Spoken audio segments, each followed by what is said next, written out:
Si on a un match le samedi, on va faire lundi, mardi, jeudi à musculation avec lundi plutôt le rappel de force avec des charges lourdes et une séance assez dure. Mardi plutôt axé sur la puissance, on diminue un petit peu les charges et il y a un peu plus de vitesse. Et jeudi, vraiment c'est de l'explo, la vitesse, on ne crée pas beaucoup de fatigue mais on active le nerveux pour être prêt et en forme optimale le samedi.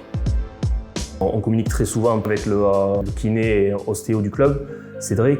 Et lui me dit un peu ce qu'il fait avec les joueurs qui ont certaines pathologies, certaines blessures. Et après, j'ai beaucoup de relations avec Patrick pour caler les séances et pour voir l'intensité qu'on peut mettre dans chaque séance. 3 séances physiques par semaine et puis une séance volée quasi quotidienne.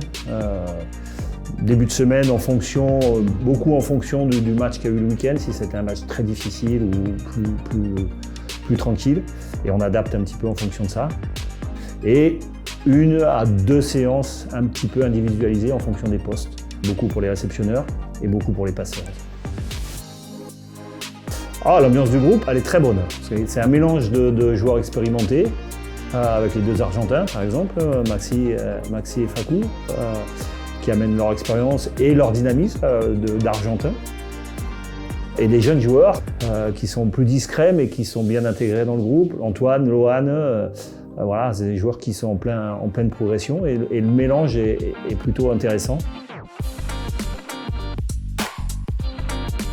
Je suis fier de capitaine de Spacer parce que c'est une responsabilité énorme. Et je suis un des joueurs expérimentés de l'équipe avec Facu.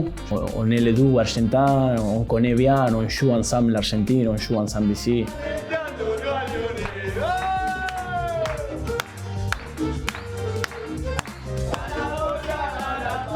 Être capitaine de Spacer, c'est parler beaucoup avec les coachs, parler beaucoup avec les joueurs et pour l'ambiance de l'équipe, pour le groupe et pour chercher la victoire et pour chercher la bonne ambiance toujours et pour l'entraînement.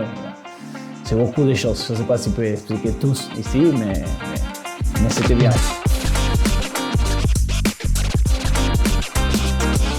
Ils sont très motivés.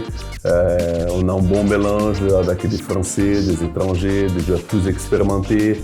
Il y a beaucoup de jeunes joueurs. Cette motivation, cette envie de travailler, de se donner à fond à chaque entraînement, à chaque séance physique, à chaque match, elle est présente.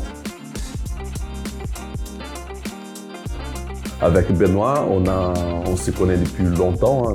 Et il est à fond dans la formation des jeunes joueurs et moi, je suis à fond là-dedans aussi avec lui. La data dans le monde du sport, elle prend une place de plus en plus importante. On le voit dans tous les sports, on le constate, nous les techniciens. Je pense même que les gens, les spectateurs le voient de plus en plus aussi. C'est-à-dire que la data, elle se fait sous 2 formes. Il y a la préparation du fichier pendant les matchs, le suivi de ce qui se déroule en temps réel.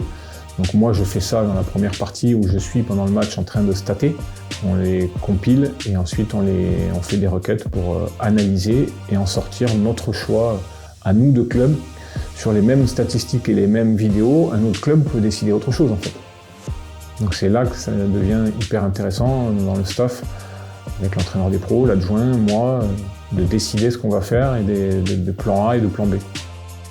Ce sont des logiciels qui aujourd'hui ils ont révolutionné le volley parce qu'on peut s'en servir et avoir des informations précises concernant un joueur, concernant un secteur de match. Il y a tout ce qu'on veut, on peut avoir des informations et on peut s'en servir pour construire un plan de jeu. Ça nous permet d'analyser l'adversaire, d'analyser le jeu du passeur adverse, d'analyser les attaquants au service, qu'est-ce qu'ils font. Donc on a toute une série de données à disposition et ça nous sert énormément pour mettre les plans de jeu en place. Et adapter nos systèmes de jeu à ce qu'on aura analysé. C'est quand on gagne, on ne change pas les maillots, la chaussette, les chaussures, les chenolères. Mais quand on perd, oui, on change tout. Ça, c'est uniquement le record que j'ai. Valió la pena. Ouais.